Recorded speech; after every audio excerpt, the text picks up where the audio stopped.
fortunate to have our next guest on the show. He's going to give us a bit of an insight into infidelity outside the bedroom, so to speak. And I suppose a lot of people out there will be thinking, can I trust somebody if they're not faithful to their partner? And I must admit, I'd be in that sort of category. I'd be thinking, you know what, if I'm working with someone, I'll be thinking, well, if they're not, if they're infidelity, if they're their partner, can I trust them? But some evidence suggests otherwise, that we're going to sort of talk about shortly. So Lucy Beresford, relationship expert and psychotherapist, welcome to the show. Great to have you on board. Oh, thanks for having me back, Jimmy. It's great speaking to you, Lucy. It's always a learning experience for me speaking to you, so it's always great to speak to you. But I mean, what does the study tell us? I mean, is it fair to say, Lucy, I can't be the only one out there that kind of thinks, you know what, if I'm working with someone in a certain capacity, if I sort of, not that it's my business what they do in their private life, what they do is entirely up to them. But I suppose if they, if I got wind of them being, unfaithful, whatever you want to call it, I'd probably have an impact on the trust I have. But things suggest otherwise here. Can you give us a bit of a rundown into the research, what the research says? Yeah, so this research was carried out by Ashley Madison, and they are the world's leading married dating website. And in a way, they, I think, were seeking to try to explore that very thing, which is, if you know that someone has been unfaithful, does that automatically mean that they would be unfaithful or perhaps hard to trust in other areas of their life? Because I think when people do discover about infidelity, they make some quite basic assumptions about that kind of person. And they imagine that maybe they would be perhaps hard to trust in all sorts of ways, maybe on their taxes, or would they stay loyal to their football team, for example. And what this study showed, so Ashley Madison spoke to their members about this, and what it showed was that actually no, there's quite a lot of loyalty in other areas of these people's lives. So they do remain much more loyal to their political parties, that they do tend to be very committed to the football team that they've been committed to for decades. Even things like, your daily routine. Are you a coffee drinker? Do you have that caffeine fix every morning?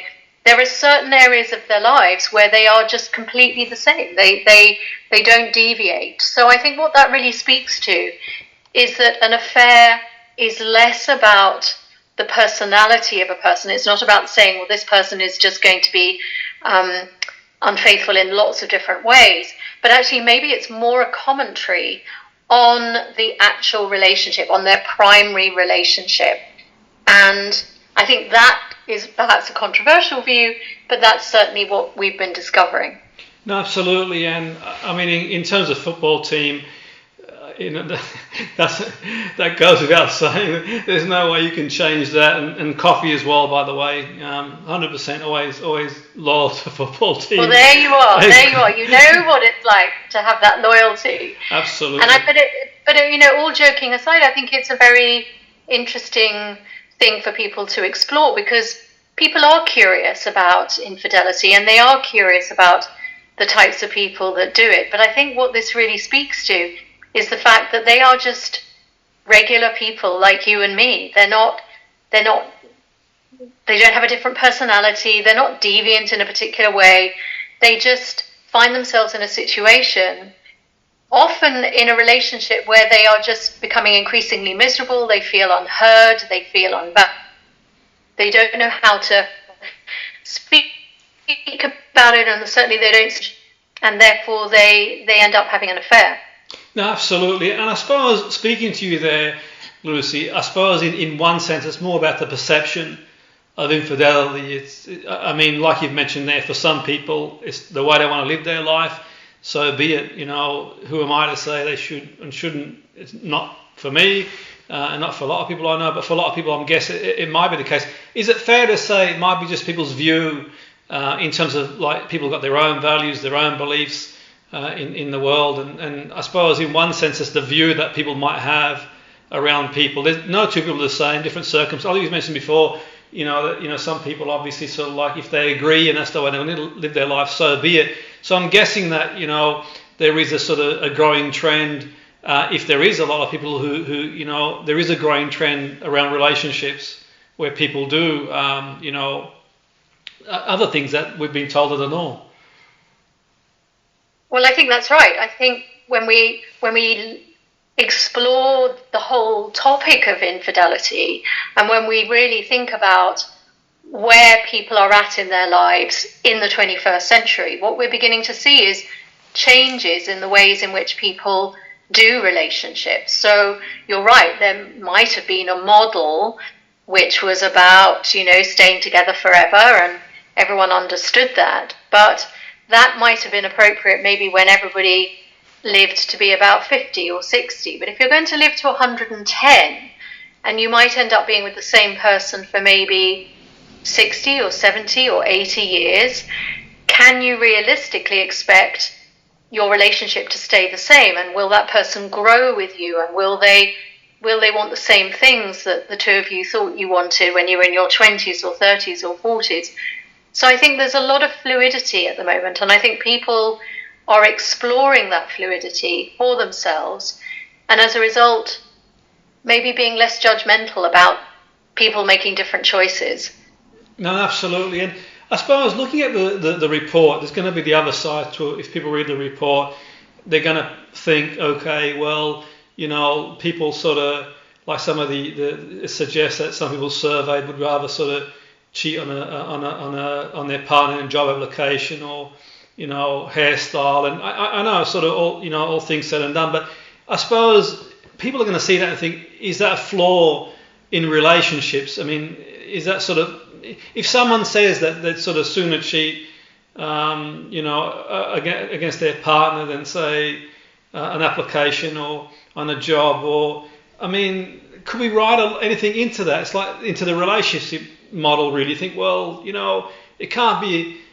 People are going to. I'm only saying what people are going to view it as it can't be a strong relationship if you cheat on an exam or on your partner before an exam or an application. Is that what's your take on that, Lucy? You're good at explaining things. What are your thoughts around people are going to think that?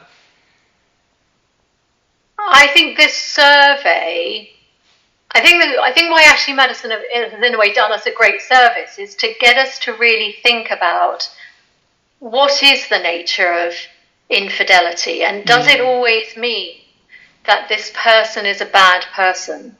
And I think if you're in the middle, for example, of maybe discovering that your partner has been unfaithful, you may wish to characterize that person as all bad and you are all good. And you'll speak to your friends and they will agree with you that yes, your partner is dreadful and you're angelic. And that's not what relationships are like. You don't have situations where one person is all good and the other person is all bad. It's more fluid than that.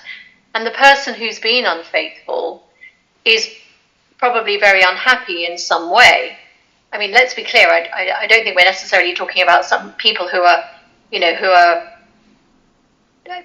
unhappy, but they don't necessarily want to rupture the main relationship. So when you say to me that relationship can't have been very strong, I would disagree with that. I think in many cases the relationship is strong, and sometimes that's what makes it hard to walk away. Maybe you have kids together. Maybe you're looking after each other's parents, elderly parents, because they're not well. Maybe you're in a business together. Maybe society has brought you together. Maybe your community has a lot invested in you as a couple. And for many people, that might make them feel very trapped, that they can't get out. But nevertheless, they're very unhappy. And what are they meant to do about that? Now, of course, the interesting thing is that when two people sit down and start to explore the nature of infidelity and start to think about the fact that, one person wasn't unhappy and that's what led them to have an affair, the other person may very well turn around and say, well, I wasn't very happy either. I didn't really enjoy juggling my career and the kids and your parents, but I didn't go off and do this thing. And I think that's just where a couple needs to get really real and to think about, okay, what was it about this particular relationship that led one person to think that actually what they needed to do was to find someone else to give them some love, give them some perhaps sexual attention, maybe give them intellectual stimulation. What was going on in the primary relationship that led that to happen? And I think those are very useful conversations for couples to have. Now, it would be great if people had those conversations maybe before they feel that a trauma has ruptured their relationship, but most often it doesn't happen like that. No, absolutely, and I think it's one of them. It's each to their own. If that's the way people find their sort of happiness and it works for them and it's okay with them, then fair enough. And I suppose I think that certainly the survey, the research really sort of highlights and I think it's sort of really interesting. Really, I think that the world is sort of moving quickly, I suppose, in one sense. And I mean, everything I was going to say as well, I know we're sort of short for time, Lucy. I just find it interesting speaking to you. I mean, I think for me, it's like, we look at the relationship the way it is these days and like, people kind of looking elsewhere and other things. And, and you've mentioned there, and I suppose for some people, if it works for them and the world's changed. The other thing as well, too, it's like, I mean, some people are going to think, okay, well, like there are going to be tough times in a relationship. It's not always going to be smooth sailing, and it's like, well, there are going to be people saying, well, when the going gets tough, there is people who are going to look for the outlet. I mean, what would you say to people who say that? Some people just or they want their cake and eat it too. They want one thing of one person and something of something else. Someone might sort of think, well, okay, they want the safety of the partner, but they want the excitement of somebody else who doesn't have to, provide them with that sort of, that emotional or whatever support they need. What would you say to people who kind of say, well, who say that it's not kind of fair, really, that someone looks elsewhere when things are tough? I guess I would just say that that's very human, that a lot of people struggle with trying to work out what to do for the best. And if they're in a place of great sadness or great frustration, then it's very hard to know. And in particular, if you've tried talking to your partner about it, but for whatever reason that conversation isn't really working, then yeah, I think it can be very difficult. And I suppose I'm not here to say that everything is perfect, but I think it's more about trying to understand why people have affairs, because ultimately that is actually a source of great curiosity to many more people. And what this research from Ashley Madison is really exploring is it's not that these people are different to you and me in any particular way. They might be grappling with that very issue that you've raised, which is, is this the thing that I ought to be doing? But in the end, what they decide is that that's the thing that works for them in the moment because of the things that they're dealing with. And I'm not sure that we can ever be in a position to judge that. Only the people in a relationship can really understand the full dynamics of that. No, absolutely. I thought, I was going to sort of, draw that conclusion there. Like, who is anybody to judge? Anybody else who goes through? And there's no two situations the same for sure. And absolutely, I think one thing about the world these days, with things progressing, is, people have a higher degree of independence and maybe don't have to sort of put up with, certain things they might have put up with in the past. But it's been great speaking to you as always, Lucy. I'm mindful of time. Can you sort of like maybe share where people can find the more research and more information and anything like that?